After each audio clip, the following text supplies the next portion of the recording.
In this lesson, we will see together the direct object pronouns, but more precisely the pronoun le. So, what are the direct object pronouns? My tip would be to look at my video covering this topic because it's extremely precise and detailed, but if we want to make it fast, then direct object pronouns in French are used to replace nouns that are directly acted upon by the verb.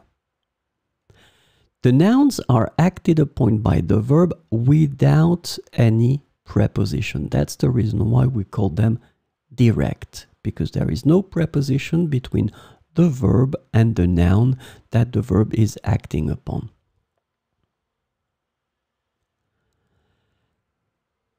In this lesson, we will see the pronoun le,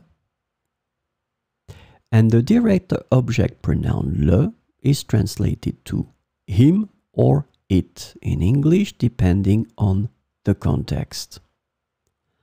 Remember that le is masculin singulier, and we'll have 4 examples.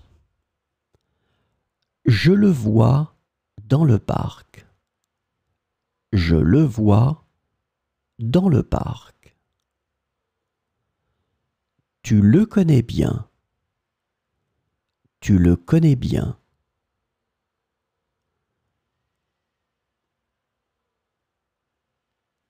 Elle le lit chaque soir. Elle le lit chaque soir. Nous le recommandons souvent. Nous le recommandons souvent.